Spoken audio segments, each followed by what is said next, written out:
Voilà, bonjour à tous pour cette table ronde plénière, selon la terminologie de fin de ces assises qui ont commencé ce matin à 9 h, table ronde consacrée au thème « Comment réformer ». Le diagnostic a été fait, nous allons maintenant passer à la thérapie. La maladie est identifiée et donc nous allons passer à la thérapie. Alors, nous avons 5 intervenants que vous avez découverts sur les programmes. Nous avons le commissaire à la stratégie, Jean Pisani-Ferry, France Stratégie. Alors, au fil des ans, on continue à dire c'est ex-plan. Bon, enfin, ça fait longtemps que le plan a été supprimé, mais c'est ça l'idée. Augustin de Romanet, qui est le patron des aéroports de Paris. Henri Decasse, le patron d'AXA, bien sûr, et Guillaume Poitrinal, qui est à la fois responsable et dirigeant d'une sa société Wodeum et qui est le co-président du Conseil de simplification, qui travaille notamment avec Thierry Mandon, le secrétaire d'État qui est en charge et qui nous fait le plaisir d'être ici. Pour ma part, je suis Dominique Seux, directeur délégué de la rédaction des Échos. Avant de démarrer sur ce sujet, comment réformer, il me semblait difficile de ne pas profiter de la présence de nos 4 intervenants. Et ici, j'ouvre une petite parenthèse. Nicole Notat, qui nous a indiqué il y a quelques instants qu'elle était malheureusement bloquée dans le métro, ce qui est tout à fait compréhensible parce que certaines lignes sont bloquées, vous savez, à cause des événements qui sont en cours, et notamment la ligne qui démarre porte de Ballionnet, donc ça fait plus d'1 heure qu'elle est bloquée dans le métro. Elle nous prie par mail de l'excuser, elle nous rejoindra peut-être. Avant de démarrer sur le sujet, il me semblait difficile de ne pas profiter de la présence de 4 personnalités des responsables de la société, du monde économique, des intellectuels, pour avoir un petit peu leur regard, 40 secondes, pas plus, sur les événements que nous traversons aujourd'hui. Après tout, dans une université, c'est un lieu de liberté aussi, comme le monde de la presse. La France entière est touchée, c'est un lieu de liberté de pensée, c'est le droit. Et donc, j'ai envie de leur demander à chacun, au fond, quel est le défi qui nous est collectivement lancé, vraiment en quelques secondes, pour que nous ayons ça en tête. Jean, peut-être. Entre le crayon des caricaturistes et le stylo ou l'ordinateur de ceux qui ont pour métier de produire des idées, de produire des recommandations, il y a une distance, mais il n'y a pas une distance si grande. Je crois que ce que nous devons faire, c'est faire notre métier avec courage, avec ambition, en travaillant sur tout ce qui est important, sur tout ce qui traverse la société française, sur tous les enjeux auxquels nous sommes confrontés. Je crois que ce sera la meilleure manière, à notre place, de faire ce qu'il faut faire et en même temps de rendre hommage à ceux qui sont morts, parmi lesquels, bien sûr, mon collègue Bernard Maris, que Dominique Seux connaît très bien. Augustin ? Oui, moi je dirais qu'il faut essayer de voir l'aspect positif de ce drame. J'en vois au minimum 2 ou 3. Le premier, c'est que la France est une société qui est beaucoup moins divisée, brisée, éclatée que beaucoup de gens ne veulent le dire. Le rassemblement national est très, très impressionnant. Et je crois que dans une société de l'émotion, pour les jeunes générations, ce qui s'est passé il y a 2 jours sera comparable au 26 juin 1963 avec le Ich bin ein Berliner, ou le Nous sommes tous des New-Yorkais du 11 septembre.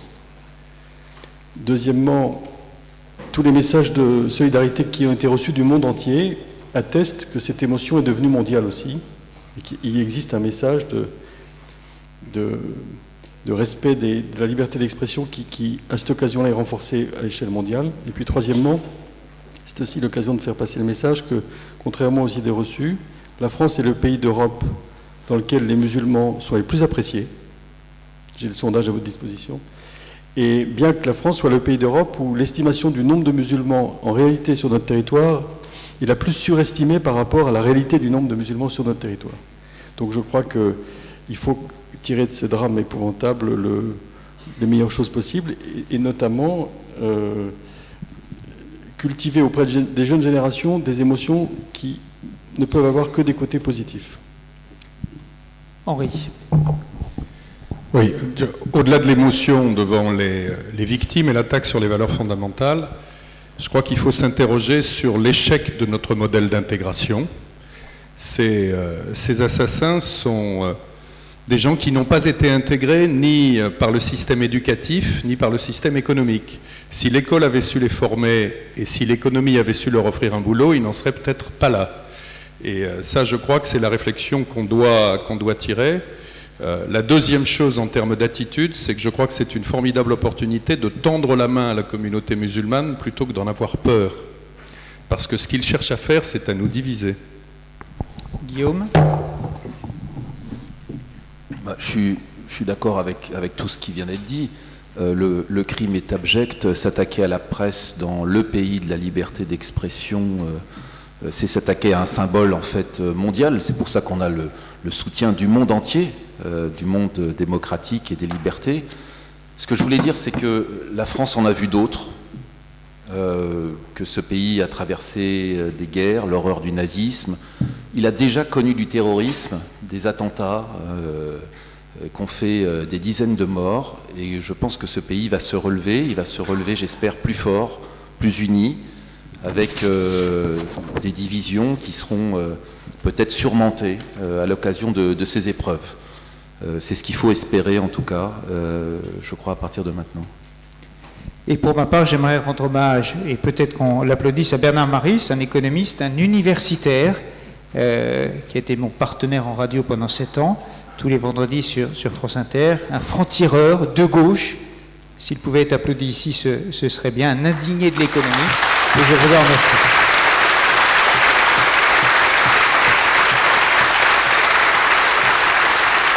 Alors, comment réformer ?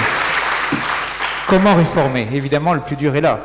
Alors, nous allons user une méthode qui est... je vais demander à chacun de nos 4 intervenants de parler 5 minutes sur un thème qu'ils ont choisi, un mode d'expression, et puis nous aurons un débat sur l'actualité, sur les réformes en cours, sur le gouvernement, etc. Et donc nous allons eh bien peut-être commencer par demander à Jean Pisani-Ferry, observateur, un rapport a été publié il y a quelques mois de France Stratégie sur que faut-il faire, comment réformer, et je crois qu'il envisage de répondre à une question simple qui est peut-être la question essentielle: faut-il réformer en donnant un grand coup ou par petits pas, le grand saut ou les petits pas? Peut-être une des questions auxquelles vous voulez répondre.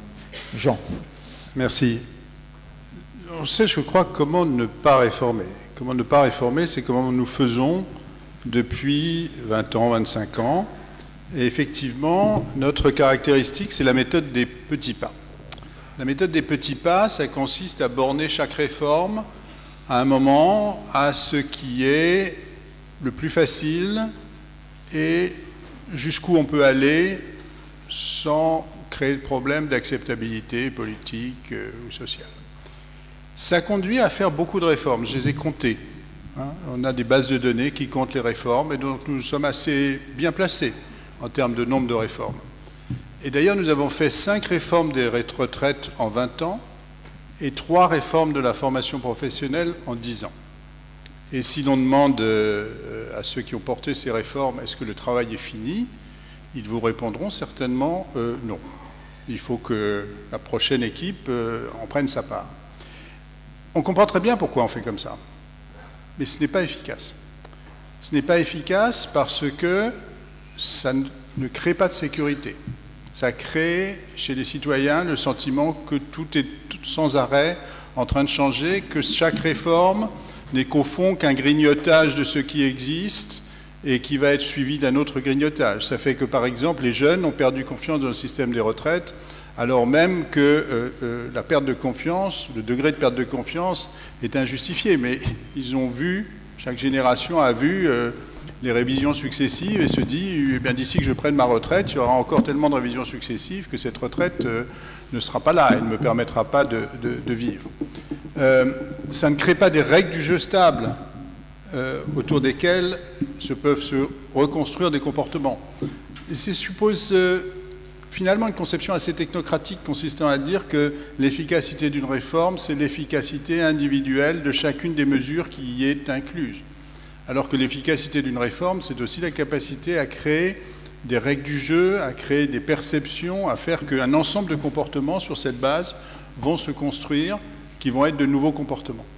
Et si on prend par exemple la question de la flexisécurité, le fonctionnement du marché du travail, ce qu'on voudrait, c'est qu'on passe le seuil qui fait qu'au lieu de considérer que la sécurité, c'est la sécurité de l'emploi qu'on a, on puisse beaucoup plus considérer que la sécurité, c'est la sécurité d'un ensemble de mécanismes de protection qui accompagnent des parcours professionnels et qui permettent que ces parcours soient à chaque fois l'occasion, à travers des droits à la formation, à travers des évolutions professionnelles, de développer une carrière et finalement de poursuivre, d'avoir une trajectoire professionnelle qui soit une trajectoire sécurisante.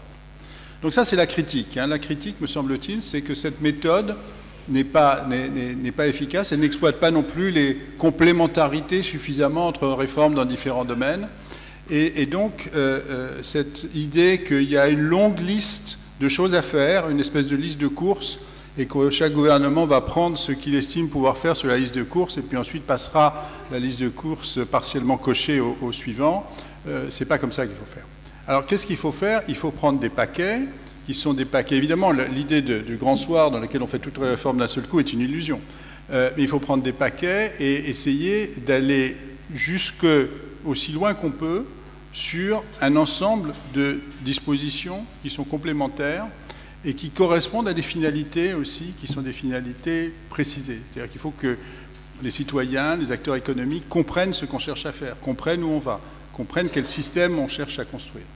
Donc, il ne faut pas dire réformons notre marché du travail, réformons notre marché des biens, avec toute une liste de choses. Il faut dire, voilà, nous avons un modèle de croissance. Le modèle de croissance que nous voulons construire, c'est un modèle de croissance qui est fondé sur tel type de relation entre entreprises, tel type de marché du travail, tel type de marché financier, tel type d'organisation territoriale, et essayer de construire autour de ça des cohérences. Dernier point sur comment faire, je crois qu'il faut beaucoup plus permettre d'évaluer les effets des politiques qui sont conduites, objectiver bien davantage l'évaluation des réformes. Et pour ça, nous avons aujourd'hui des techniques qui sont des techniques qui permettent de dire des choses très précises. On a des très bonnes équipes universitaires pour ça. Laurent Bigorne, qui est quelque part par là, en sait quelque chose, puisqu'il a beaucoup travaillé avec elle. On a de très bonnes équipes universitaires qui nous permettent d'évaluer précisément l'effet de telle ou telle mesure, de telle ou telle politique. Et je pense qu'il faut que ceci soit beaucoup plus partie de la culture collective, objectiver et permettre de dire, eh bien, ceci marche, ceci ne marche pas. Ça n'exclura pas les débats, ça n'exclura pas le fait qu'on peut avoir des préférences différentes, qu'il y a des mesures qui ont des effets dans un domaine qu'on va valoriser et des effets dans un autre domaine qu'on va au contraire considérer comme non souhaitables. Mais ça permettra d'avoir un débat plus mûr sur ces réformes. Moi, je m'y attache dans la position qui est la mienne. J'étais chargé d'évaluer le CICE et je m'attache à produire, au fur et à mesure que les données arrivent, des éléments d'appréciation objective sur le CICE. Je viens de mettre en place, à la demande d'Emmanuel Macron, une petite commission d'experts ramassée qui va essayer de dire, dans la loi Macron, dans les principales dispositions de la loi Macron, qu'est-ce qu'on sait sur la base de l'expérience internationale, sur la base de ce qui s'est fait en France, qu'est-ce qu'on peut dire de manière objective, pas pour faire un jugement sur ce qui est bien et ce qui n'est pas bien, mais qu'est-ce qu'on peut dire de manière objective sur la nature des effets qu'on peut attendre de ces principales dispositions. Donc je crois que de faire progresser la qualité du débat, de permettre que la controverse soit plus informée, ça fait partie des choses qui aideront à ce qu'on fasse mieux des réformes. Et on peut même rêver que ça permette à une discussion parlementaire de meilleure qualité de se tenir, que ça permette au Parlement de dire, après tout, de temps en temps, on peut expérimenter des mesures et prendre le temps de voir, parce que finalement, il n'y a rien qui sera plus démonstratif aux yeux des Français, qu'est-ce qui marche, qu'est-ce qui ne marche pas, en introduisant des mesures sur une partie du territoire, pour une partie de la population, pour un délai d'1 an, 2 ans, 3 ans, de voir si ça marche. Si vous prenez les 30 dernières années en France, oui. À quoi peut-on penser comme référence de réformes bien menées et bien abouties et d'échecs complets?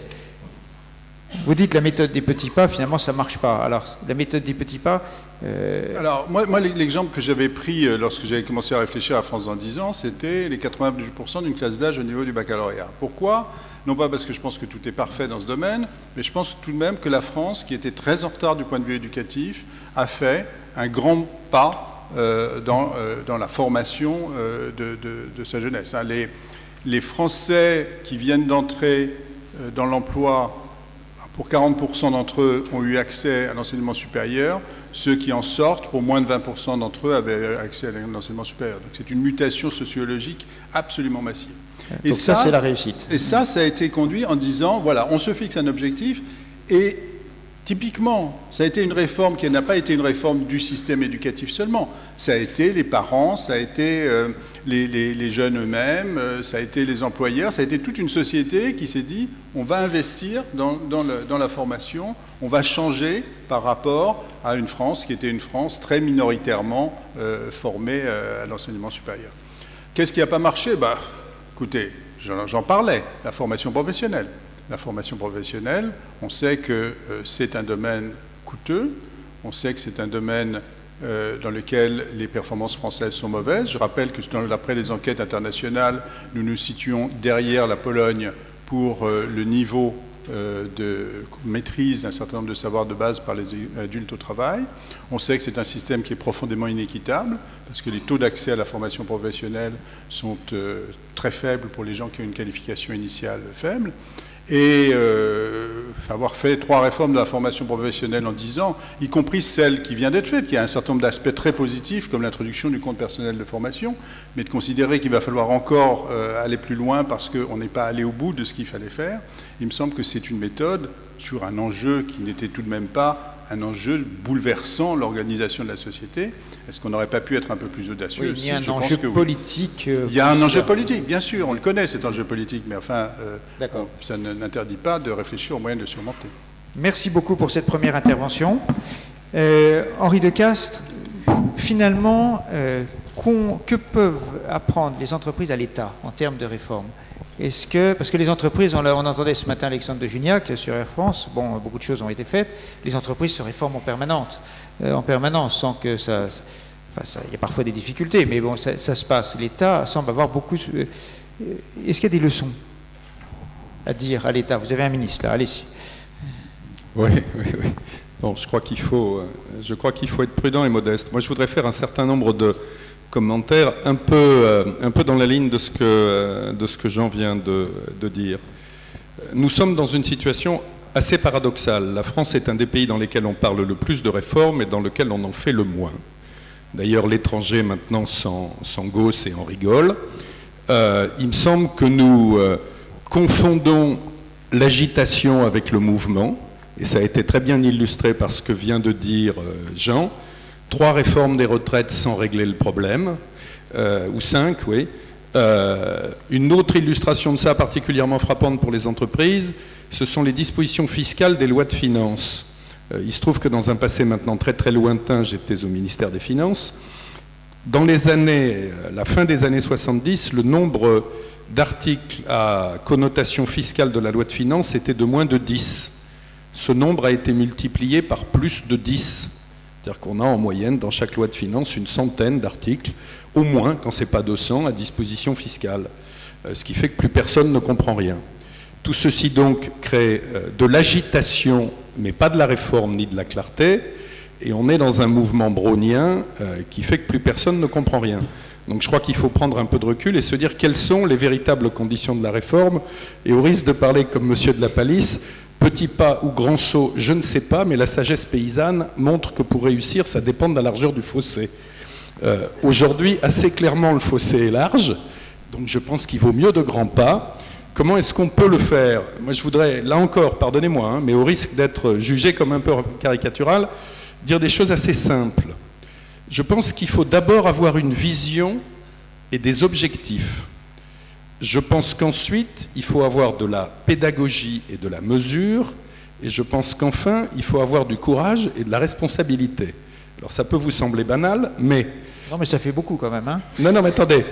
Il me semble qu'une des caractéristiques françaises, c'est que nous n'avons pas su collectivement définir ce qu'était ni notre place dans le monde, ni notre place dans le temps. Nous ne savons pas le rôle que nous ambitionnons de jouer, ni en Europe, ni dans le monde. Nous ne l'avons pas exprimé clairement. Je ne l'ai pas entendu exprimer clairement depuis une dizaine ou une quinzaine d'années. Je veux dire, quelle est notre vision de la place économique et sociale de la France en Europe et quelle est notre vision de sa place dans le monde? Les entreprises, en matière de stratégie d'entreprise, si on n'est pas capable de se projeter géographiquement sur l'ensemble du monde, et si on n'est pas capable de se projeter dans le temps, et là aussi je n'ai rien entendu, enfin, il y a commencé à y avoir quelques balbutiements quand même, là, sur le monde ce sera quoi en 2030, qu'est-ce qui va vraiment changer? Si on n'est pas capable de se projeter dans le futur, comment imaginer le chemin qui va nous y amener? Donc il y a un défaut de vision, et de ce défaut de vision naît un défaut d'objectif et de priorités. Les priorités aujourd'hui, elles me semblent simples, hein, c'est la dépense, le droit du travail et l'éducation. Si on traite correctement ces trois choses-là, le reste est accessoire. Mais nous n'avons pas fait ça. Ensuite, il y a un sujet de pédagogie et de mesure. Et là, je rejoins complètement Jean. La pédagogie, c'est qu'il y a finalement des grandes parties prenantes, des grands corps sociaux dans ce pays. Oui, il y a les entreprises, il y a la représentation syndicale, il y a le corps politique, il y a l'administration que Guillaume et le ministre Mandon s'emploient à simplifier un peu, mais il faut faire de la pédagogie à l'égard de ces corps sociaux si on veut expliquer où l'on veut aller, et il faut être capable de mesurer à la fois ce qu'est l'écart de départ et ce que sont les progrès sur le chemin. Si on ne le fait pas, on n'arrivera à rien. La dernière chose que je voudrais souligner, c'est la nécessité du courage et de la responsabilité. Notre système ne met plus personne en responsabilité. C'est Montesquieu qui disait, je crois, un pays qui a trop de lois n'en a plus. Et je crois que nous sommes dans cette situation-là.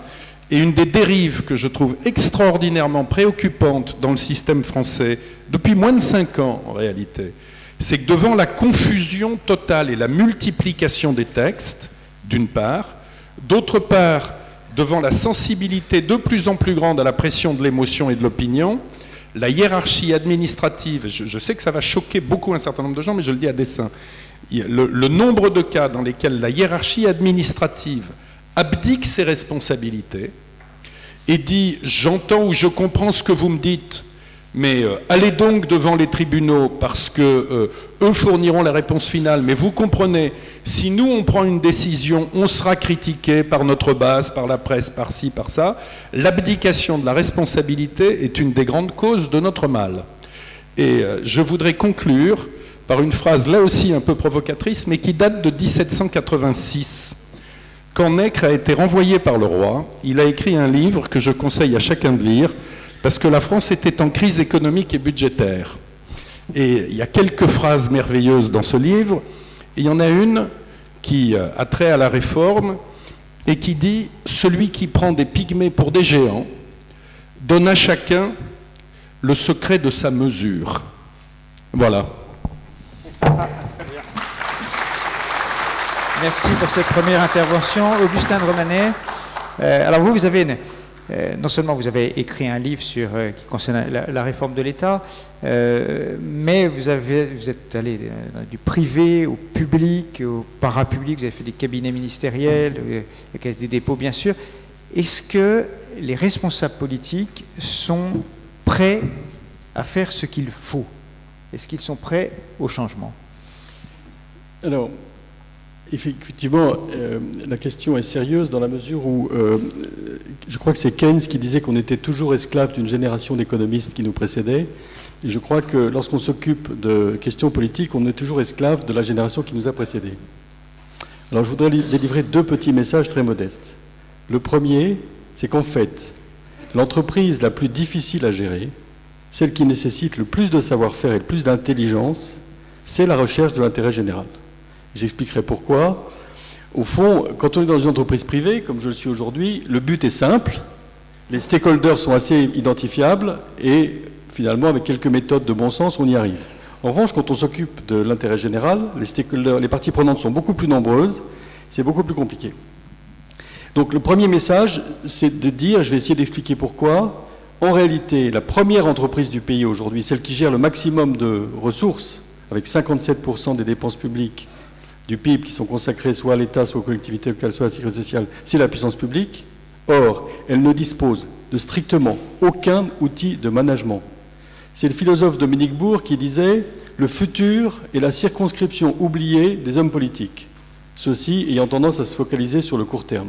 Bien, je serais tenté, pour paraphraser Dominique Bourg, de dire que le management public est la discipline professionnelle la plus méprisée par les hommes politiques. Donc, le premier message est de dire la complexité de la gestion publique est quelque chose qui est nouveau et qui n'est pas pris en compte par les générations de dirigeants politiques. Pourquoi? Parce que, souvenez-vous que lorsque nous avons été à l'école, entre guillemets, nous étions sur une puissance publique qui représentait 30% du PIB. En 2 générations, on est passé de 30 à 57%. En 1960, la puissance publique représentait 2 fois moins. Alors, de 1960 à 1982, comment est-ce qu'on a réglé les problèmes? En augmentant les dépenses publiques. Il y avait quelque chose dont vous vous souvenez tous qui s'appelait le théorème de Havel-Mo. Quand on avait un problème, il suffisait d'augmenter la dépense publique de 1 point, la recette publique de 1 point, et grâce au jeu du multiplicateur, le PIB était supérieur de 1 point à ce qu'il aurait dû être exempté. Évidemment, tout ça était bel et bon quand les dépenses publiques représentaient 30% du PIB. Aujourd'hui, à 57%, c'est une farce et attrape. Donc, la question n'est évidemment pas de considérer que les hommes politiques sont malhonnêtes. Il faut faire partir de l'hypothèse que les humains font en général ce qu'ils estiment être le mieux. En revanche, ils n'ont pas les outils pour gérer une entreprise qui est d'une complexité qui dépasse toutes les entreprises privées. Et pour conclure cette première petite pastille sur l'importance du management dans les entreprises, dans la sphère publique, je prendrai simplement le classement d'un institut allemand qui s'appelle Bertelsmann Stiftung, dans laquelle la France est au 17e rang des pays développés en termes de capacité d'exécution des réformes de l'État. Nous sommes entre la Corée du Sud et le Chili. Donc, je crois que dans un pays comme la France, dans lequel l'ancien régime et la révolution se rejoignent pour donner finalement le même sens au nom colbertisme et au nom jacobinisme, dans les 2 cas, il s'agit de magnifier le rôle de l'État. Et dans les 2 cas, cet État a une place qui est d'autant plus, qu'il faut d'autant plus gérer avec soin qu'elle est excessivement importante par rapport aux autres pays du monde. Alors, comment améliorer le management public? Dominique Seum m'ayant donné 5 minutes, votre patience ayant des limites, je ne dirai pas comment il faut manager, j'élaborerai simplement les têtes de chapitre. D'abord sur le programme politique. Il faut respecter nos compatriotes. Je pense qu'il y a un moyen terme à trouver entre ceux qui disent, de toute façon il n'y a pas besoin de programme pour être élu, parce que s'il y avait besoin d'un programme, ça se saurait, et puis d'autres qui ont 70 têtes de chapitre. Je prendrai simplement la campagne de 2012, le candidat Sarkozy avait 60 propositions, le candidat Hollande en avait 32. Bon, est-ce qu'il ne faudrait pas se limiter à 5 ou 6? Donc, d'abord, quand on fait un programme, se dire que c'est bien de faire des promesses, mais surtout, d'emblée, se dire comment on va faire. Je discutais tout à l'heure avec un de mes collaborateurs qui me disait être frappé par le fait qu'aujourd'hui, tous les chefs d'entreprise allaient voir les hommes politiques en leur disant « il faut ramener le code du travail de 1500 pages à 150 pages ». Parfait, objectif très louable. Mais pour moi, cette pétition de principe n'a aucun sens si nous ne sommes pas capables de dire comment. Parce que faire croire aux Français sur des estrades qu'on va être capable de réduire le code du travail à 150 pages, c'est très sympathique. Ici, personne n'est contre dans cette salle. Mais entre la promesse et la réalisation, il y a un devoir d'honnêteté qui commande de se mettre au pied du mur avant de dire des choses qu'on n'est pas capable de tenir. Deuxième chose, une fois qu'on est au pouvoir, réfléchir à un minimum de réflexes qui sont ceux d'une entreprise privée. Dans une entreprise privée, est-ce que vous changez les directeurs de division tous les 2 ans? Est-ce que vous choisissez les directeurs de division parce qu'ils sont élus du Lot-et-Garonne ou parce qu'ils sont élus de Charleville-Mézières? Est-ce que vous considérez que, finalement, le mode de management de l'entreprise varie en fonction du climat politique? Le rôle du président de la République, le rôle du Premier ministre, le rôle des ministres. Moi, je dis très clairement, si j'avais un rêve, ça serait de mettre tous les ministres dans une tour à Aubervilliers dans le même bâtiment pour que tous les coûts de coordination aient disparu. Pourquoi Aubervilliers? Parce que c'est pas cher et qu'il y a des immeubles, ou à Orly, parce qu'on est en train de faire un super... travaille à Roissy, donc Non mais on peut faire ça à Orly, on est en train de faire un super quartier qui s'appelle Cœur d'Orly. Bon, ce que je veux dire, c'est que on a une obligation, il y a une urgence, enfin j'ai pas besoin de vous raconter l'urgence dans laquelle nous sommes. Bon, donc tout le temps de coordination des ministres, dont vous savez très bien qu'ils passent un temps infini à essayer de régler des problèmes d'incompréhension qui sont générés par des collaborateurs qui génèrent de l'entropie. Bon, tout ce temps-là, vous le supprimez, vous mettez tous les ministres dans le même bâtiment. Vous faites des économies en plus. Et puis, vous repensez aussi le mode de pérennité qui est donné aux ministres. Et puis, je vais être un peu provocateur ici, mais Dominique, tu me le permettras. Je pense qu'il faut aussi penser à un certain nombre de mesures qui vont interdire à un certain nombre de gens de se mettre au service de l'intérêt général. Je vais vous donner une illustration. Est-ce que vous croyez que, par exemple, le service de l'État, ce n'est pas exactement comme le service d'une assemblée de copropriété? C'est l'intérêt général. Et aujourd'hui, nous sommes dans une copropriété dégradée. Et j'ai une très grande admiration pour ceux qui s'occupent de l'intérêt général. Tout comme j'ai une grande admiration pour ceux qui acceptent d'être syndic de ma copropriété. Est-ce que vous croyez que pour être syndic de ma copropriété, je vais exiger que les gens qui sont candidats déclarent leur patrimoine? Il n'y aura plus aucun candidat. Mais aujourd'hui, qu'est-ce qui se passe? Les personnes les plus motivées dans le pays, ceux qui ont pu accumuler du patrimoine parce qu'ils ont été intelligents, vaillants, etc., et qui, pour des raisons psychologiques ou je ne sais quoi, n'ont aucune envie de révéler leur situation personnelle, eh bien, vous leur interdisez, de fait, de servir la collectivité, même s'ils étaient prêts à la servir gratis pro deo. Donc, il y a un certain nombre de choses sur lesquelles il faut réfléchir. Nous sommes dans un pays dans lequel on cherche à faire revenir les élites de l'étranger. Si on cherche à faire revenir les meilleurs, les médecins, les professeurs, les entrepreneurs, pour être au service de l'intérêt général, dans des conditions financières qui peuvent être tout à fait comparables aux autres, il faut s'interroger là-dessus. Un autre point, mais je vais juste évoquer le chapitre 6, la gestion des ressources humaines de l'État, mais vous savez que j'ai écrit tout un tas de choses là-dessus, donc je vais m'abstenir. Et puis, comme l'a dit très justement Jean, mettre en place des systèmes de contrôle et d'évaluation. Moi, je pense que si on ne travaille pas sur la méthode, compte tenu du stade dans lequel nous sommes dans la réinvention de notre pays, les problèmes se régleront comme d'habitude, dans la brutalité, dans les chocs, voire dans la faillite. Donc c'est la raison pour laquelle je pense qu'il faut explorer ce nouveau champ de la science administrative qui est le management opérationnel des pouvoirs publics. Merci. Merci beaucoup. Alors, je vais donner la parole à Guillaume Poitrinal en vous prévenant qu'Henri Decast m'a signalé qu'il n'était pas du tout d'accord avec Augustin de Romanet, notamment sur le Code du travail. Donc, on va l'entendre. Guillaume Poitrinal, moi j'ai envie de vous entendre sur, finalement, vous avez fait la majeure partie de votre carrière jusqu'à maintenant dans le privé, et puis vous êtes arrivé comme une sorte de Huron peut-être dans l'immobilier, hein, chacun le sait, Unibail-Rodamco, et puis vous êtes arrivé comme une sorte de Huron dans la fonction publique, l'État, avec ce boulot d'aller travailler sur la simplification, d'aider Thierry Mandon et d'autres sur quel est votre regard de chef d'entreprise sur la façon dont ça fonctionne et la façon dont ça peut être réformé. D'abord, merci d'avoir invité quelqu'un qui n'a jamais été fonctionnaire à parler de la réforme de l'État. Je me demande si je suis qualifié. Je n'ai jamais été fonctionnaire. Je le dis, je suis le seul de vos invités d'ailleurs de la journée, je crois, mon cher Dominique Seux, à ne jamais avoir été fonctionnaire. Je suis donc très honoré d'être invité et de pouvoir m'exprimer. Ce que je fais, mes voisins prennent ça comme un compliment, rassurez-vous. Je suis un chef d'entreprise. J'ai beaucoup de respect pour tous les gens que vous avez invités ici. Je crois que le problème fondamental, d'abord pourquoi en fait, je fais ce que Augustin voudrait qu'on fasse, c'est-à-dire j'ai un peu quelque part, sur l'invitation de Thierry Mandon, traversé, là, je suis passé de l'autre côté de la bulle, et donc aujourd'hui je suis dans un autre univers, qui est l'univers administratif, politique, en espérant pouvoir, avec d'autres amis, influer et donner un tout petit peu de pragmatisme à ces mesures. Pourquoi? Parce que mon propos est assez simple. Je pense qu'en fait, pourquoi est-ce que la France n'arrive pas à se réformer? Elle n'arrive pas à se réformer parce qu'en fait, elle voit tout en question idéologique. Elle a abandonné le pragmatisme. Et même quand on disait tout à l'heure, 820 000 bacheliers, c'est formidable. Je suis désolé, mon cher monsieur Pisani-Ferry, je ne suis pas d'accord.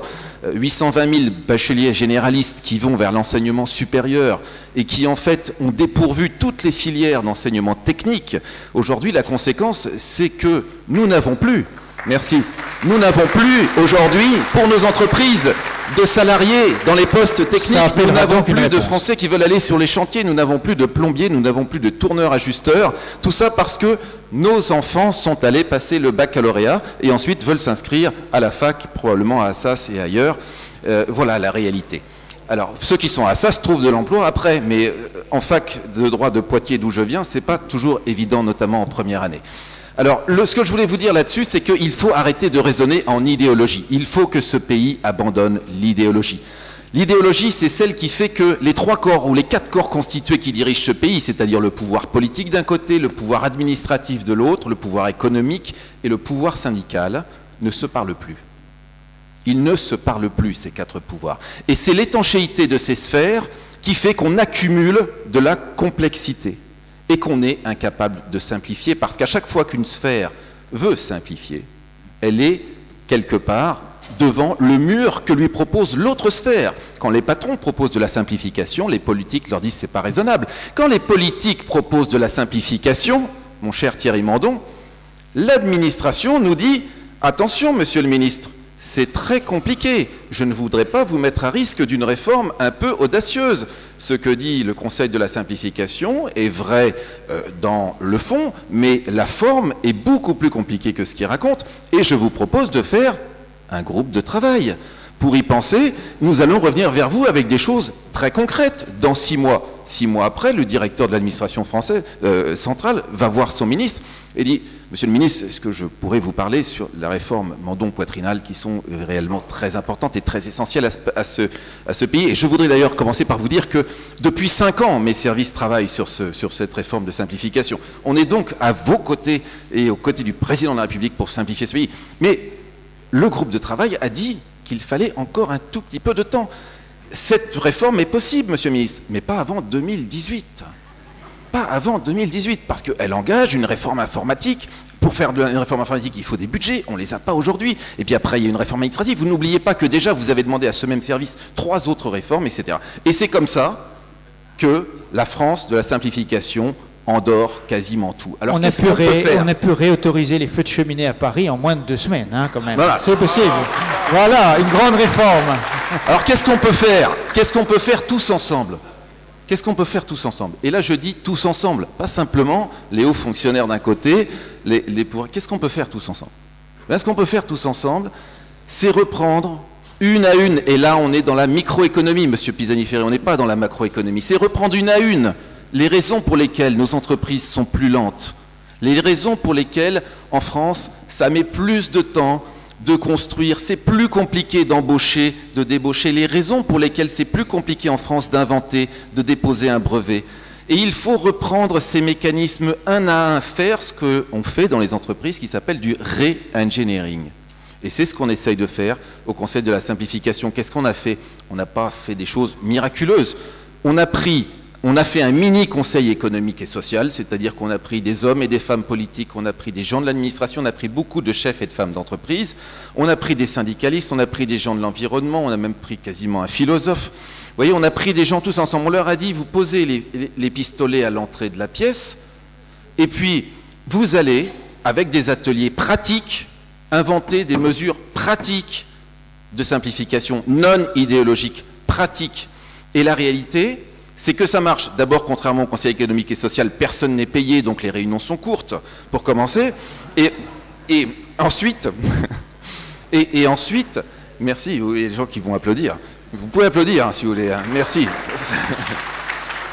Et ensuite, nous arrivons à élaborer une 50aine de mesures de simplification par semestre, 100 par an, c'est probablement insuffisant. Il faudrait probablement faire du top-bottom, mais cette manière bottom-up, tous ceux qui ont dirigé des entreprises vont vous dire qu'au bout d'un certain temps, ça finit par payer. Merci. Merci à vous. Mais les hommes politiques sont donc prêts. L'opinion et les hommes politiques sont prêts au changement. Il y a des résistances internes. Tout le monde est prêt. Tout le monde est proche, tout le monde sait que la France va dans le mur, honnêtement, et qu'il est temps, c'est le moment, il y a urgence à changer la manière dont nous sommes organisés, à changer les rapports entre l'administration, le pouvoir politique, le pouvoir économique et même le pouvoir syndical. Henri Decasse, est-ce que tout le monde est prêt ? Est-ce que vous voyez vous êtes de la même promotion que François Hollande, je crois. Est-ce que tout le monde est prêt au changement dans ce pays, y compris d'ailleurs, alors je suis un peu ennuyé que Nicole Notat ne soit pas là, mais est-ce que les syndicats, à votre avis, sont prêts à un certain nombre de changements? Ce matin, Laurent Berger, on connaît la position de la CFDT, disait oui, la CFDT le dit, nous sommes prêts sur la compétitivité, et ça nous a coûté politiquement de dire qu'il y avait des problèmes de marge dans les entreprises, mais donc voilà, nous sommes prêts à un certain nombre de choses. Et puis vous vouliez dire un mot sur le code du travail? Je pense que l'opinion publique est beaucoup plus prête que les gens ne le pensent. Je pense en revanche qu'elle n'est pas prête à accepter des efforts qui seraient des efforts inutiles. C'est-à-dire qu'elle veut des efforts à condition qu'ils produisent des résultats et que ces efforts soient équitables. Je voudrais revenir sur ce qu'a dit Augustin, avec qui je suis très souvent d'accord et parfois pas d'accord, parce que ce qu'il a dit sur le droit du travail pourrait laisser penser que c'est grosso modo trop compliqué pour être réformé simplement. Il se trouve que je suis administrateur d'une société suisse qui s'appelle Nestlé, que du coup je me suis intéressé à ce qu'est le code du travail suisse, et qu'il me semble qu'on peut... Je vous rappelle que la Suisse a un salaire moyen par tête qui est à peu près le double de ce qu'il est en France et un taux de chômage qui est de 2%. Donc ça ne me semble pas être un modèle d'échec économique et social. La Suisse vit heureusement avec un code du travail qui fait moins de 100 pages, et on revient sur ce que je disais au début, et qui peut d'ailleurs être illustré à mon avis là encore par une figure mythologique simple, qui est le nœud gordien. Quand ça devient trop compliqué, il faut réformer de façon simple. Et c'est moins, entre guillemets, compliqué à comprendre qu'on ne le croit. Je crois que la grosse différence, et je voudrais revenir sur le sujet de la responsabilité et de la subsidiarité, c'est que nous nous sommes mis dans la tête en France, parce que quelque part, et là encore je sais que je vais choquer un certain nombre de gens, l'administration a assez largement confisqué la représentation politique. Nous nous sommes mis en tête que l'hyper-réglementation, l'hyper-législation, etc., était le moyen d'atteindre l'optimum, l'équité, l'équilibre, etc. C'est juste faux dans un monde qui bouge de plus en plus vite, dans lequel la réalité est de plus en plus mobile et dans lequel les objectifs d'intérêt général ne sont atteignables que si ceux qui détiennent l'autorité publique sont capables de faire preuve de responsabilité et de courage dans leurs décisions. Quand on a trop de lois et trop de réglementations, en réalité, c'est à l'arbitraire qu'on laisse place. Et ça me semble, je veux dire, important de le dire, parce qu'on se trouve pris dans un maquis de textes qui est tel qu'à la fin, le nombre de ceux qui les comprennent devient extrêmement faible. Je veux dire, quand on est le seul à maîtriser la lecture dans son village, on fait dire au livre à peu près ce qu'il veut, dit-on en Afrique. Hein, ce qu'on veut. Bon. Et nous sommes dans cette situation. Donc je pense qu'on a besoin, et je crois qu'il ne faut pas invoquer la complexité de l'intérêt général. Moi, j'ai vécu dans les deux mondes. Il y a des pressions dans l'entreprise privée qui n'existent pas dans l'entreprise, enfin dans la sphère publique. Il y a notamment, je veux dire, la pression du temps et la tolérance pour l'erreur qui est beaucoup plus faible que dans le public. Quand une réforme est ratée, il est rare que quelqu'un soit sanctionné. Quand un projet est raté dans une entreprise publique, le responsable ou les responsables sont assez vite trouvés. Il y a quand même des élections régulièrement qui sanctionnent l'échec.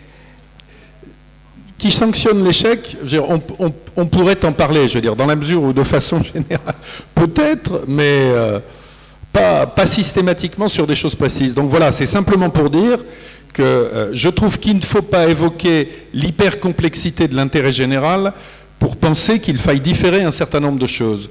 Parce que, et je veux dire, nous, comme chefs d'entreprise, nous le voyons tous les jours, et j'imagine qu'Augustin le voit lui aussi, hein, nous sommes passés d'une situation dans laquelle on nous donnait le bénéfice du doute, parce que notre administration et notre État étaient jusqu'aux années 80-90 parmi les plus efficaces du monde, à une situation dont maintenant, on nous dit qu'il nous importe d'apporter la charge de la preuve. Ça n'est plus la même chose. Quand on est aujourd'hui un grand investisseur international, on ne fait plus, entre guillemets, crédit à la France de sa capacité à se réformer. On commence à attendre qu'elle l'ait fait. Et nous n'en avons pas suffisamment pris conscience. Donc il y a vraiment urgence. Et on ne peut plus, je dirais, chercher de faux semblants et d'excuses. Jean Pisani, avant la réponse sur le Code du travail d'Augustin de Romanet. Jean Pisani qui a été mis en cause par Guillaume Poitrinal. Oui, ça ne m'a pas échappé. C'est pour mettre de l'ambiance. D'abord, je voudrais marquer un accord profond avec ce que vient de dire Henri Decasse. Je pense que notre État n'est plus une référence. Et je pense qu'on ne se rend pas assez compte du fait que nous sommes dépassés sur la gestion publique, sur l'efficacité publique, sur les modèles par des pays dont on n'imaginerait jamais qu'ils puissent nous dépasser. Je riais tout à l'heure quand j'entendais dire la France est quelque part entre le Chili et la Corée. Je disais, c'est étonnant qu'on soit au niveau du Chili et de la Corée, parce que sur un certain nombre de points, ce sont des pays qui ont beaucoup innové et qui devraient être en avance sur nous. Alors maintenant, par rapport à Guillaume Poitrinal, deux points de désaccord. D'abord, sur les simplifications, c'est un point de désaccord limité. Je pense que, bien sûr, il y a toutes sortes de domaines dans lesquels on a créé de la complexité inutile et qu'un effort patient permet de réduire, à supposer qu'on a arrêté par ailleurs la machine à créer de la complexité qui, comme le rappelait encore Henri Decasse à propos de la fiscalité, quand même tourne à plein régime. Donc il y a une espèce d'équilibre entre la complexité qui se crée et la complexité qui se détruit. Mais il y a aussi des complexités qui sont coûteuses à détruire parce qu'elles résultent de segmentation, d'intérêts qu'il y a derrière. J'étais ce matin à la CNAF et je leur demandais est-ce que vous utilisez la carte vitale. Ils m'ont dit non, la carte vitale c'est l'assurance maladie. Donc tout le public de la CNAF en fait possède une carte vitale parce que en revanche n'a pas de compte bancaire. Tous les bénéficiaires des aides sociales, il y a une partie des gens qui n'ont pas de compte bancaire, c'est difficile de les atteindre. Alors ils ont tous une carte vitale. Les pays émergents, un certain nombre d'entre eux, ont transformé ces cartes en cartes de paiement. Donc on permet directement de verser des prestations sur une carte que tout le monde a. Bon, ça, c'est quelque chose qu'on ne considère pas en France, puisqu'on a d'un côté la branche maladie et de l'autre côté la branche famille. Et ça, tout de même, ce n'est pas simplement un effort de simplification. Ce sont des héritages historiques, ce sont des intérêts, ce sont des puissances, etc. Non, le point sur lequel j'ai un vrai désaccord, c'est sur le sujet de l'investissement éducatif. Je crois qu'il faut savoir si on veut se comparer à l'Italie, qui est un pays qui n'a pas fait d'investissement éducatif, ou si on veut se comparer à la Corée, si on veut se comparer à des pays qui ont un taux d'accès à l'enseignement supérieur comparable à celui que nous avons, ou supérieur à celui que nous avons atteint par les efforts auxquels je faisais référence. Il me semble que dans la compétition internationale avec les pays émergents, il me semble qu'on a plutôt intérêt à faire d'un investissement éducatif. Alors sans doute la vie était plus simple quand ceux qui étaient assis sur les bancs de cette faculté, enfin on peut l'évoquer ici, étaient tous originaires du même milieu social. Mais je pense qu'il ne faut pas regretter, en dépit des ratés, en dépit des difficultés, qu'on ait fait cet effort indicatif et qu'on ait donné accès à l'enseignement supérieur à 20% de plus d'une classe d'âge. Pas 800 000 bacheliers, non, nous ne sommes pas à 100% de bacheliers, et loin de là, nous avons des situations d'échec scolaire dramatiques. Nous avons 15% d'une classe d'âge qui sort en situation d'échec scolaire du système éducatif, et le taux d'accès au baccalauréat est de 60%. À la condition que cet enseignement supérieur corresponde aux besoins des entreprises et des emplois. Si c'est uniquement de l'enseignement supérieur pour de l'enseignement supérieur, honnêtement, ça forme des chômeurs. Je suis désolé. Un mot très vrai. Je voudrais évoquer un pays qui est le pays. C'est là que l'animateur a perdu totalement le contrôle de la table ronde. Non, mais je voudrais évoquer un pays qui est le Royaume-Uni. Au Royaume-Uni, les entreprises embauchent des diplômés de littérature et les transforment en spécialistes de la finance. J'en connais beaucoup. Si on cessait de faire de l'adéquationnisme et de considérer qu'on ne peut embaucher que des gens qui ont été exactement formés pour le métier qu'on va leur faire faire, je pense qu'on ferait un progrès dans ce pays. Exact. J'aimerais peut-être pour finir... Oui, je voulais juste répondre sur le Code du travail. Parce que, Après, je vais demander à chacun ce qu'il pense de la loi Macron, du pacte de responsabilité et en fait de ce qu'a fait François Hollande depuis 2 ans. Je sens que ce sera moins disert. Sur le Code du travail, si vous voulez, on est au cœur du règlement du changement économique du pays. Aujourd'hui, tout le monde le sait, il n'est plus possible d'augmenter les impôts. Aujourd'hui, tout le monde le sait, il faut réduire les dépenses, mais ça prend du temps. Donc la seule solution pour libérer ce pays, c'est de libérer le travail. Tout le monde le sait. Et le faux sens, voire le contresens qu'Henri a fait sur ce que j'ai dit, est très intéressant sur ce qui va nous occuper pendant toute la campagne des élections qui vont venir. C'est justement parce que je pense que la seule solution pour libérer ce pays est de changer notre rapport au travail, de changer notre rapport au fait que quand l'assiette du voisin se remplit, on a l'impression que ça vide la sienne, de changer notre rapport au malthusianisme, que je pense qu'il faut appeler les responsables politiques qui ont probablement raison de penser qu'il faut réduire le code du travail au niveau du code du travail suisse, à dire comment ils vont faire. Parce que ce que je ne veux pas voir reproduire, ce sont des belles paroles pendant les campagnes électorales qui enthousiasment les populations, et quand on se retrouve élu, on fait exactement le contraire. Je vais vous citer un exemple. J'ai entendu un candidat, je ne dirai pas qui, lorsqu'il était candidat aux élections présidentielles, a dit « Moi, je veux réformer l'administration, je veux avoir 100 directeurs d'administration centrale qui sont nommés sur des contrats de 3 ans, très bien payés, parce que when you pay peanuts, you get monkeys, et qui auront des contrats d'objectifs, et si au bout de 3 ans ils ne sont pas bons, je les vire. » Ça, c'était la promesse. Tout le monde a compris de qui il s'agissait. Le même candidat, 6 mois après, aux assises du MEDEF, vous voyez, dit « Les directeurs de centrale, ils ne servent à rien. Il y en a 2 fois trop, je veux diviser le nombre par 2. » Donc on était passé d'un statut de promesse à la création d'une fonction éminente respectée, à la réalisation où on s'assoit sur les gens. Sur le code du travail, ce que je dis, c'est que c'est tellement important de le réduire, je ne veux pas que le jour où on est élu, on dise « Ah oui, mais en fait, j'avais oublié de vous dire, il y a la Cour de cassation, il y a le Conseil constitutionnel, il y a la Commission européenne, tout ça. » Toutes ces questions qui sont des questions de détail. Mais comme le dit La Fontaine, si quelque chose t'importe, ne le fais point par procureur. Moi, j'invite les responsables politiques de droite, de gauche ou du milieu à s'intéresser aux détails 2 ans avant d'être élus, pour ne pas dire, lorsqu'ils sont élus, « Ah oui, j'avais oublié ce détail. » Les Français ne peuvent pas supporter qu'on ne s'occupe pas des détails avant l'élection. Pardon. Mais d'accord, alors Augustin, toi, comme chef d'entreprise et ancien fonctionnaire, penses-tu que le Code du travail français puisse s'écrire en moins de 100 pages, oui ou non? La réponse est évidemment oui, mais bon, ça suppose un souci des détails, et ça suppose d'ériger Jean de La Fontaine au patron des hommes politiques. Victoire d'Henri de Castres, vous pouvez l'applaudir. 60 pages. Non, pas du tout, pas du tout. Ils disent la 70 à 100.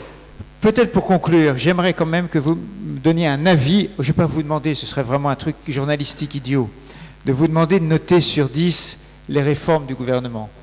Ce serait vraiment idiot. La réforme, non, moi je vais vous dire, attendez, avant de noter sur 10. Macron, le pacte de responsabilité, la réforme territoriale. Je vais vous dire quelque chose vraiment toute bête. Je vous prends un exemple. La médecine du travail. La médecine du travail, c'est une espèce de grande conquête de 1947. C'est un monument dans le paysage de la défense des salariés français. Il y a un truc dans la médecine du travail qui emmerde toutes les entreprises et qui sert à rien, ce qu'on appelle la visite médicale préalable. Je ne sais pas s'il y en a d'entre vous qui ont fait une visite médicale à la médecine du travail. Je ne sais pas. Alors, est-ce qu'il y en a un qui a trouvé que c'était utile? Merci à tous. C'est un truc totalement inutile. Ils t'ont trouvé une maladie? Bon, je ne suis pas sûr. Tu es en bonne santé. Honnêtement, on serait tous beaucoup mieux à dire simplement, allez voir votre médecin généraliste et puis s'il y a une profession particulièrement difficile à exercer, obtenez un certificat de non-contre-indication à la pratique du métier de comptable, de secrétaire. Ça serait quand même plus simple. Votre généraliste, il vous connaît, etc. Ça ne serait pas l'espèce de paquet administratif qui est imposé aux entreprises qui doivent prendre un rendez-vous pour leurs salariés. Le salarié n'a pas le droit de prendre le rendez-vous directement. Et en plus, une fois sur 2, l'entreprise, on lui explique qu'il n'y a pas suffisamment de médecins du travail et que ça sera à la Saint-Glinglin. Et donc l'inspecteur du travail arrive et dit « Où est la visite médicale ?» Et la visite médicale, elle n'a pas eu lieu. Voilà la réalité. Eh bien, nous avons réussi, ensemble, dans le dialogue, et sans mettre personne dans la rue, à supprimer la visite médicale préalable. Donc la France, elle est prête aux réformes. Contrairement à ce qu'on peut dire, la France, sur le bulletin de salaire, sur la non-rétroactivité fiscale, la France est prête aux réformes. Il faut juste du courage, un peu de courage politique, pour aller jusqu'au bout de ces réformes. Je crois que c'est possible. Henri de Castres, loi Macron, 7,5 dimanches par an, 12, 13, c'est le sujet? J'ai beaucoup de respect, d'amitié et d'affection pour Emmanuel Macron. et je trouve qu'il est courageux. 2, je trouve que c'est un sympathique tour de la cour pour un grand malade qu'on sort de l'hôpital. C'est loin d'être suffisant, et très franchement, vu de l'étranger, d'abord on jugera à ce qui sortira réellement du Parlement, ce qui semble être, enfin, ce qui de mon point de vue est le principal sujet. Parce que si le Parlement détricote le petit pas positif que cela représente, ce sera un signal d'une extraordinaire négativité.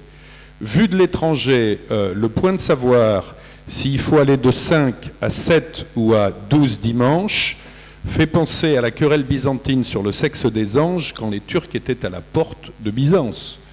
C'est grotesque. Je vous citerai, parce que j'ai trouvé qu'il était extrêmement drôle, ce qu'a été le commentaire à la FEP de notre ami Georges Plassa, quand d'aucuns lui expliquaient que c'était très compliqué, etc., parce qu'il y avait des tas de sensibilités religieuses et tout, il a levé la main et il a dit « Ouais, mais écoutez, enfin, en Italie, où la maison mère est quand même importante, c'est ouvert 52 dimanches par an. Donc, quel est le sujet ?»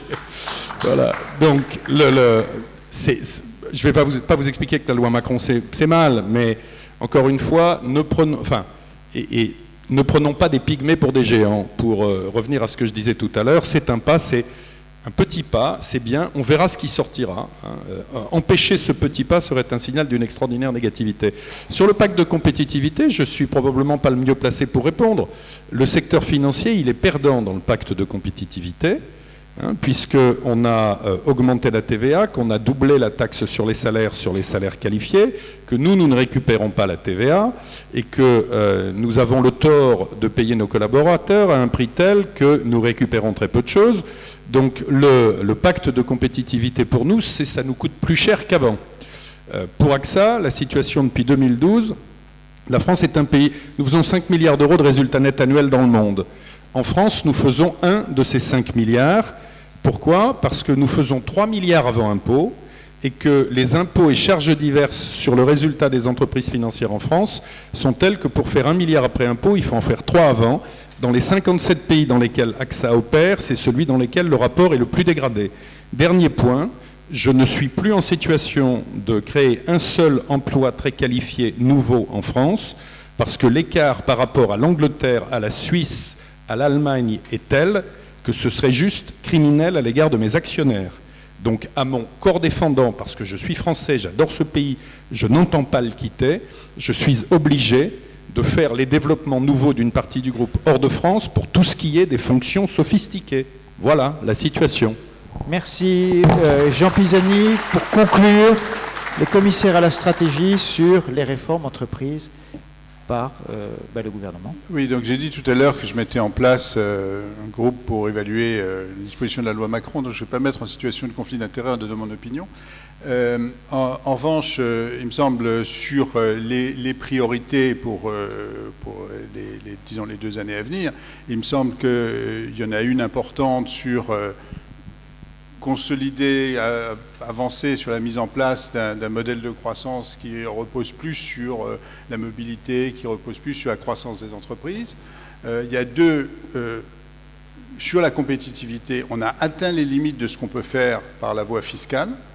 Et donc, il me semble que maintenant, il faut passer par d'autres types d'instruments. Et de ce point de vue-là, je dirais simplement, Henri Descastres, évidemment, on pourrait dire réduire la fiscalité, c'est important, mais il ne faut pas non plus que, et c'est ce qui a tendance à se passer, que les efforts fiscaux se traduisent en hausse de salaire. En France, c'est un peu ce qui se passe dans un certain nombre de grandes entreprises. Et ça, c'est une machine infernale, c'est-à-dire on baisse les impôts, au lieu de créer des emplois, au lieu d'investir, au lieu de se développer, ça passe en augmentation de salaire. Et 3, il me semble qu'il y a tout le domaine sur lequel travaille Thierry Mandon de la dépense publique et de la réforme de la sphère publique. Là, c'est un énorme chantier. Messieurs, je vous remercie de cette table ronde très animée, très instructive, et je donne tout de suite la parole à Thierry Mandon, donc, qui, pour le gouvernement, va nous expliquer comment réformer. Oui, vous mettez la barre très haute.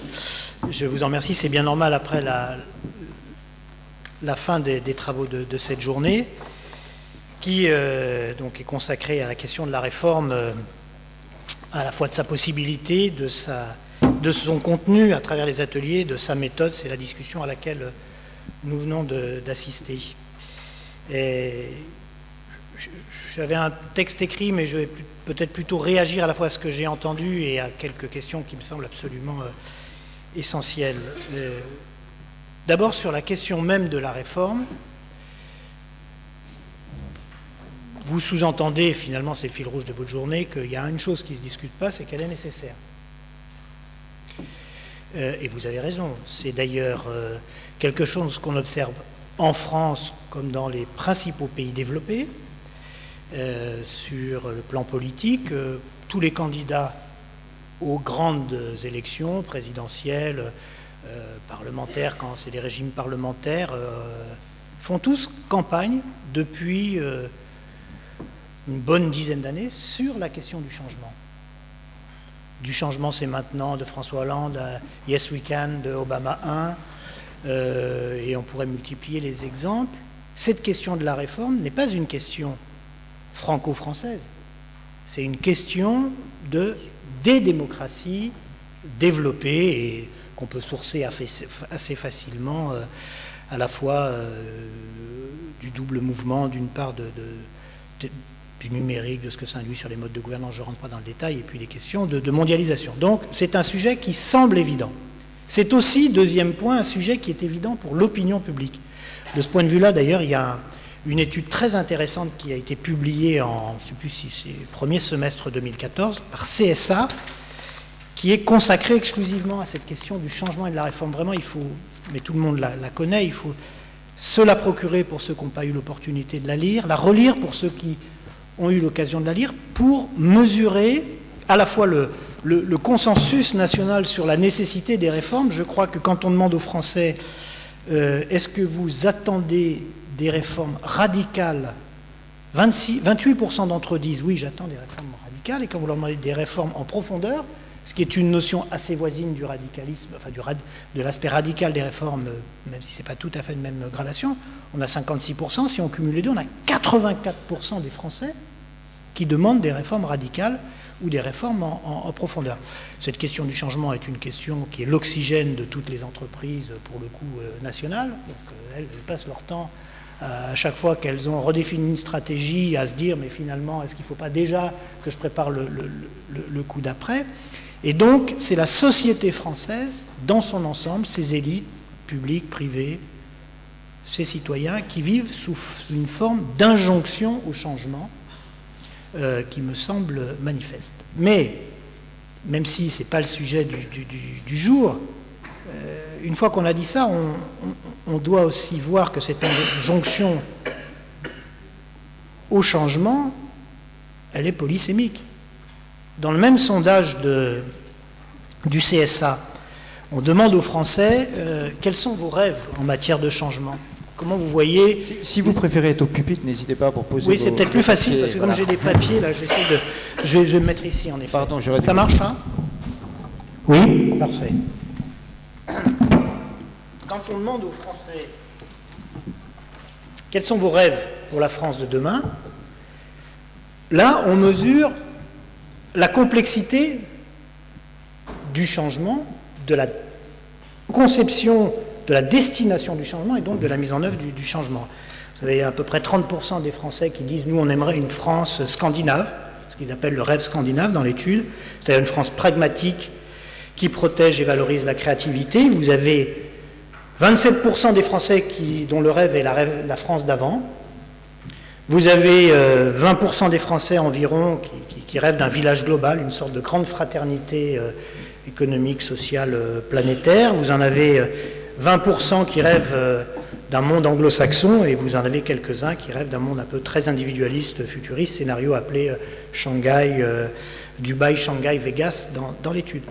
Donc, si cette question de la réforme est si difficile à appréhender pour les politiques, ou pour d'ailleurs tous les dirigeants, et je pense que c'est la même chose dans les grandes organisations privées qui d'ailleurs à de nombreux égards me semblent être confrontées à des problématiques de changement assez proches des grandes administrations, en tout cas dans le pilotage du changement, c'est parce que le changement, la réforme, il n'y a pas une voie unique, il y a des débats, il y a des visions différentes, et probablement un éclatement de ces visions dans la société comme il n'y a pas eu depuis très longtemps. Deuxième chose que je voudrais vous dire, la réforme, c'est évidemment possible, souhaitable et faisable. Celle des grands systèmes d'action publique est possible, mais elle demande, je crois, des transformations profondes dans la méthode de mise en œuvre de la réforme. Réformer la réforme, c'est un peu le défi qui est devant nous, et à travers ce que nous avons mis en place dans le chantier de la simplification, qui est d'ailleurs un début de chantier, nous voyons bien les quelques boussoles qui, demain, peuvent orienter des vrais problèmes, des vraies stratégies de réforme de l'action publique. Sur ce sujet de la simplification, quels sont les enseignements qui sont intéressants à avoir à l'esprit pour définir ce que peut être une réforme réussie de notre sphère publique? D'abord, il y a une chose qui est très simple, c'est que sur ce sujet-là, comme sur plein d'autres en matière publique, la France est en session de rattrapage. Les pays européens, mondiaux, ont commencé bien longtemps avant nous. Et pour avoir, avec Guillaume, voyagé à travers toute l'Europe, avoir analysé les expériences anglaises, allemandes d'il y a 10 ans, celles du Pays-Bas il y a 12 ans, et je ne fais pas la longue liste de ce que nous avons vu, nous voyons bien que c'est vrai, nous démarrons avec du retard. Dans la phrase « nous démarrons avec du retard », il y a « nous démarrons », trop vite, pas assez vite, trop fort, pas assez fort, ça peut faire débat, c'est bien normal, mais enfin nous démarrons et avec du retard, et parfois avec beaucoup de retard. La première chose qui est importante dans ce chantier, c'est un changement d'attitude qui oblige la puissance publique, quand elle veut chercher l'efficacité, quand elle veut chercher sa transformation, à quelques changements de comportement. Le premier, c'est ce qu'on appelle la méthode collaborative, qui existe dans les entreprises depuis, dans certaines d'entre elles en tout cas depuis longtemps, qui doit maintenant être transférée dans les problématiques d'élaboration et de mise en œuvre des politiques publiques, c'est-à-dire l'idée que, quelque administration que l'on soit, quels que soient les brillants cerveaux qui dirigent les administrations, aujourd'hui, le savoir, la compétence est très éparse dans la société, et il est indispensable pour transformer des systèmes d'action publique que le travail préalable soit engagé dans des modes de dialogue nouveaux entre la société et la sphère publique. Très concrètement pour nous, en matière de simplification, ça veut dire que nous ne sommes pas allés demander aux hauts fonctionnaires quelles étaient leurs idées de simplification du droit du travail, du droit fiscal et ainsi de suite, même s'il y a de très nombreuses idées. Mais nous sommes allés demander aux entreprises de définir les cibles de complexité, ce qui, dans leur réalité quotidienne, était pour elles les freins principaux à leur compétitivité. Et nous avons, sur ce travail préalable, mis en place un certain nombre d'ateliers qui correspondent à des moments clés de la vie des entreprises. Je ne rentre pas trop dans le détail par manque de temps, pour qu'au sein de ces ateliers, une fois ces cibles identifiées, la réponse à apporter aux problématiques identifiées comme nécessaires, indispensables pour les entreprises, cette réponse soit coproduite. Ensuite, on rentre dans un circuit plus classique de mise en œuvre, vote, décret, ordonnance quand il faut passer par le Parlement et en même temps, pour lui demander au moins une habilitation, décret quand il s'agit de décret. Donc, premier point, méthode collaborative. Deuxième point, c'est ça aussi un changement de culture très important auquel un certain nombre de personnes ici sont très familiers. Je pense notamment à Jean Pisani-Ferry qui, dans une vie précédente, quand il travaillait à Bruxelles au sein du think tank Bruegel, avait beaucoup insisté sur la valorisation de ces expérimentations-là. Il faut que la politique publique soit beaucoup plus soucieuse de l'impact et de la mise en œuvre, des conditions de mise en œuvre et de l'impact réel des décisions qu'elle prend, y compris qu'elle les anticipe par ce qu'on appelle les études d'impact ex ante, c'est-à-dire qu'on essaye, avant même de prendre une mesure, d'abord de définir précisément ce qu'on attend de la mesure, si possible d'associer les parties prenantes destinataires de cette mesure à cette évaluation, pour être sûr qu'on ne va pas créer un monstre. Force est de reconnaître malheureusement que de ce point de vue-là, on a quelques progrès à faire en France, fascinés que nous sommes par l'impact présumé des grandes décisions macro. Nous pensons qu'une fois qu'on a voté une réforme, celle-ci va nécessairement s'appliquer comme c'était prévu, qu'elle va nécessairement apporter du bonheur collectif et que nécessairement tout le monde sera absolument fasciné par cette réalisation. C'est évidemment pas comme ça que les choses marchent. C'est donc indispensable, il est donc indispensable d'évaluer beaucoup mieux en amont et en associant ceux qui sont destinataires des politiques publiques l'impact présumé des mesures. Et évidemment ensuite, troisième évolution, cela demande beaucoup d'humilité, c'est probablement une science nouvelle dans notre vie politique et pourtant c'est une science qui conditionne beaucoup de nos réussites. Il ne faut pas considérer que l'œuvre, une fois engagée, c'est terminé, on peut passer à autre chose. Il faut au contraire avoir l'humilité d'évaluer, l'humilité de corriger, parce que finalement la culture de l'évaluation elle a commencé à se mettre en œuvre en France. On a même presque parfois trop d'évaluation, mais on a très peu de passage à l'acte après évaluation pour corriger le tir. Bref, nous sommes là à travers la simplification, méthode collaborative, évaluation avant même de prendre des réformes, de l'impact présumé des réformes, et puis correction de tir, évaluation ex post des mesures. Nous sommes là sur des changements assez profonds sur la manière de piloter les politiques publiques. Sur le chantier de la simplification, les choses sont désormais bien engagées. Elles seront longues, c'est plusieurs années qu'il faudra. Il y a parfois des petites choses qui peuvent changer beaucoup. Parfois des plus grandes choses, des plus grandes réformes, beaucoup plus structurelles. Est-ce que c'est ce qu'on peut appréhender comme ça le Code du travail? Personnellement, j'y crois absolument pas. Je pense que d'ailleurs, de votre vivant, tous ceux qui aspirent à ce que le Code du travail soit soumis au régime forcé qui a été défini tout à l'heure vont être déçus. Mais en revanche, il y a beaucoup de choses à faire sur le Code du travail. Je pense qu'il faut mieux découper sur quelques problématiques bien particulières. Ça peut être la question, aujourd'hui on travaille sur les seuils, demain peut-être sur les questions du licenciement. Enfin, il y a des sujets qui sont des sujets importants et pour lesquels, là, en décortiquant les choses et en étant assez pragmatique, on peut avoir des résultats, y compris rapidement. C'est en tout cas ce que je crois que nous allons obtenir très, très prochainement sur la question des seuils. Troisième point, ici il y a beaucoup de juristes, vous avez travaillé à ces sujets aujourd'hui. Il faut simplifier les normes existantes, mais surtout, si on veut une nouvelle articulation entre les problématiques du droit et celles de la compétitivité, il faut mieux légiférer, il faut que l'État, dans sa fonction normalisatrice, dans sa fonction de définition de normes, soit beaucoup plus efficace qu'il ne l'est aujourd'hui. Bref, il faut que la qualité de la production normative soit grandie. Et de ce point de vue-là, cela implique un certain nombre de réformes importantes, qui d'ailleurs, je crois, dans les prochaines semaines, devraient faire l'actualité. Premièrement, nous allons tester à l'occasion de la loi numérique, dès la semaine prochaine, une méthode de discussion législative assez nouvelle, inspirée là aussi d'expériences à l'étranger, qui vise à anticiper les débats législatifs, c'est-à-dire le vote de la loi, par un débat quelques mois en amont d'orientation autour des intentions du législateur.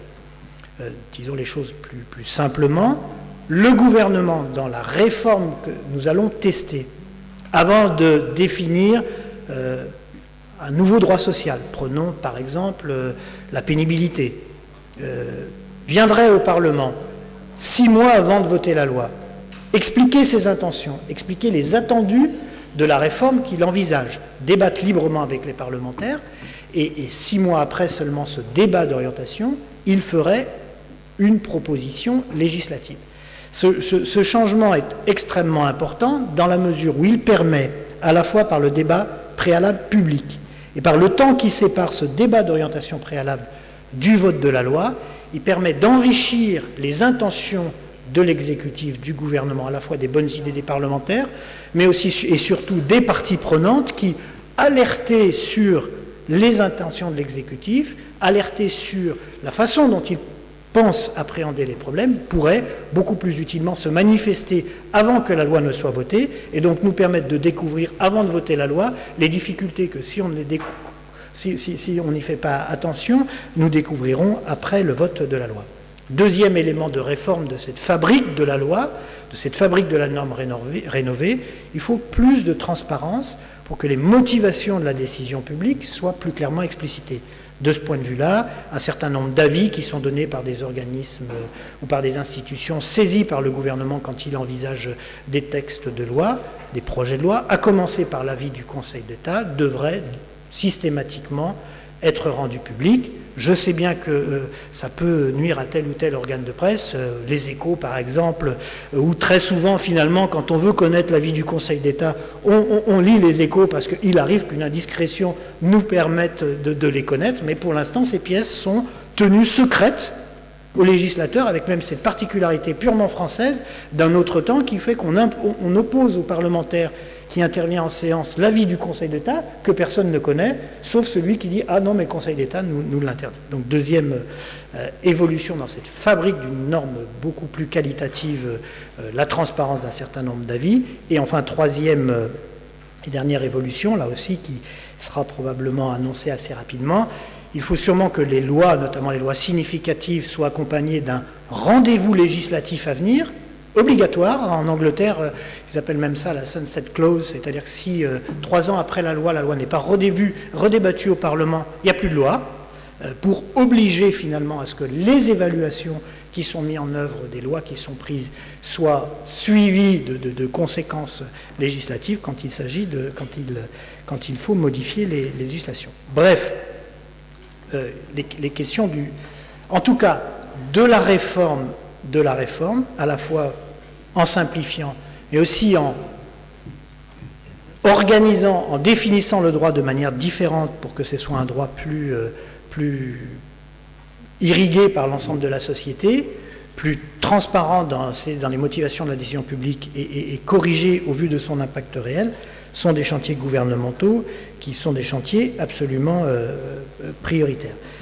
Dernier point, puisque ça a été une bonne partie de vos préoccupations aujourd'hui, en tout cas dans cette table ronde, la question de l'État, de la réforme de l'État, de la réforme de la dépense publique et de la réforme de la politique publique. D'abord, je vais vous le dire très très simplement, et sans aucune précaution, 57% du PIB en dépenses publiques, pour les résultats qu'on a sur un grand nombre de politiques, c'est pas possible. C'est pas possible. Mais c'est pas possible. Quelqu'un l'a dit de manière beaucoup plus brillamment que moi dans le rapport sur la France dans 15 ans, Jean Pisani-Ferry en l'espèce. Qu'est-ce qu'on fait ? Mais on est en train de préparer, certes à bas bruit pour l'instant, un certain nombre de mesures de réforme de l'État qui feront l'objet d'un séminaire intergouvernemental en mars ou avril, la date n'est pas définitivement annoncée, et qui justement engageront cette réforme sur dans 4 directions. Première direction, il y a aujourd'hui des missions de l'État qui probablement sont obsolètes. Il n'y a plus besoin de l'État pour faire ça.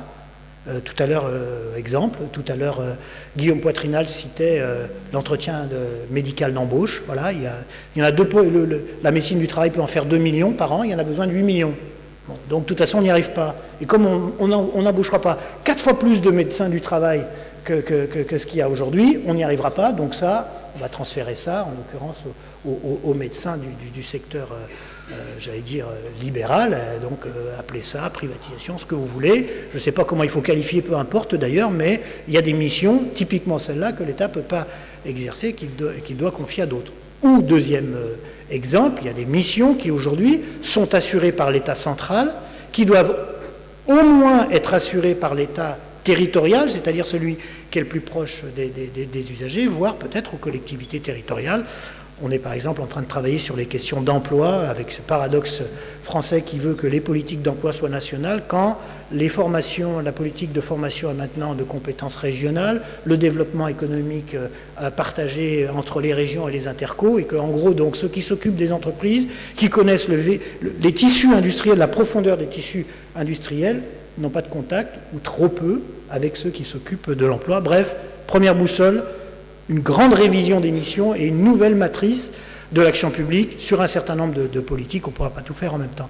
Deuxième boussole, la transformation numérique. C'est trop long, je ne rentre pas dans le détail, mais c'est extrêmement important que l'État, qui sur certains de ses services d'ailleurs est assez au point aujourd'hui, mais utilise pleinement le potentiel transformateur du numérique pour repenser ses modes d'intervention. Et troisième chantier, la question du management, du changement. L'État, s'il y a une chose dont on est sûr, et d'ailleurs on ne serait pas forcément d'accord ensemble sur le contenu d'un certain nombre de réformes, mais s'il y a une chose dont on est absolument sûr, c'est que l'État doit durablement s'installer dans une perspective de changement. D'ailleurs, moi, je n'aime pas le mot de réforme de l'État, je préfère celui de transformation de l'État, parce que ce n'est pas seulement une réforme, ce n'est pas seulement des évolutions de structure, c'est aussi des évolutions de culture. Et donc la transformation me semble plus représenter cela. Mais pour ça, il faut des managers du changement. Et c'est pas vrai qu'avoir fait l'ENA à 25 ans, n'avoir plus aucune formation permanente une fois qu'on sort de l'ENA, et faire toute sa carrière dans l'administration publique, ça prépare les managers du changement de l'État. Donc nous plaidons pour une plus grande diversité des profils de responsabilité, et là aussi il y aura des propositions sur ce domaine-là. Nous prenons des parcours public-privé qui soient facilités, ce qui n'est pas le cas aujourd'hui. Nous prenons pour un certain nombre de mesures de formation permanente des cadres supérieurs de l'État, à l'image des efforts considérables qui sont faits par les entreprises. Bref, il y aura un volet assez fort de propositions sur ce point. Le quatrième, c'est le mieux légiférer, la norme de qualité. Je l'ai évoqué tout à l'heure. Je termine ce propos trop long, pardon, pour vous dire que l'idée que la puissance publique doit changer durablement, doit évoluer durablement, c'est une idée auquel le gouvernement tient très fortement, et je crois, comme tous ceux qui sont exprimés aujourd'hui. Elle le fait, elle le croit, pourquoi? Simplement parce que cette puissance n'est plus. Cette puissance publique est trop souvent impuissante, trop souvent porte des droits qui s'avèrent des droits vains.